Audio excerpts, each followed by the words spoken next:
Bonsoir Patrice Bessac, Bonsoir. vous êtes porte-parole du Parti communiste.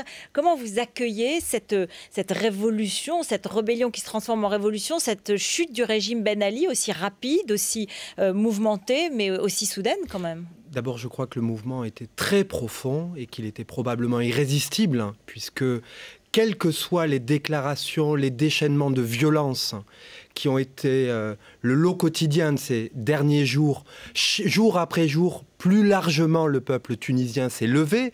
Et je veux dire deux choses, c'est qu'il y a eu conjonction entre les classes les plus populaires, la jeunesse et la classe moyenne, les intellectuels. Et la deuxième chose, ce qui est frappant dans le mouvement, c'est que les islamistes ne sont pas derrière et que la société tunisienne est en train de réclamer son ouverture.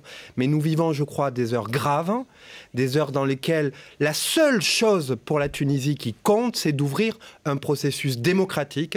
Et je crois que de ce point de vue, la France doit jouer un autre rôle.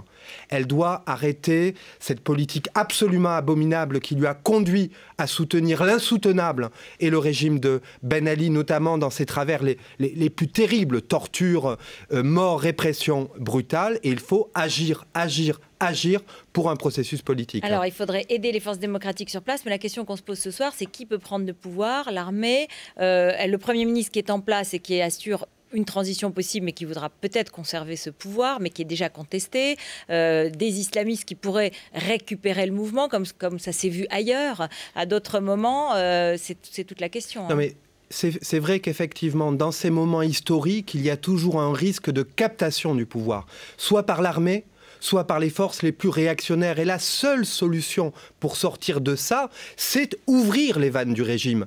Le Premier ministre tunisien parlait de respect de la Constitution. Cette Constitution doit changer. L'installation du multipartisme, l'installation de la liberté de la presse, l'installation de la liberté d'expression est la condition pour le basculement du régime vers un État démocratique. Et je crois que c'est possible, car ça correspond aujourd'hui à ce qui s'est exprimé dans la rue, mais aussi chez les intellectuels, chez ces forces vives sur Internet et sur les blogs qu'on a reçus tout le temps depuis un mois. Donc on le rappelle, il y a près de 70 morts quand même, au moins pendant tous ces affrontements qui ont débuté par un jeune homme qui s'est immolé, un jeune vendeur ambulant, Mohamed Bouazizi, qui protestait contre la saisie de sa marchandise par la police. Et après tous ces violents affrontements et ces dernières 48 heures, on assiste donc au départ du président Ben Ali et à une situation maintenant de transition très trouble, très confuse, mais en même temps tout à fait nouvelle.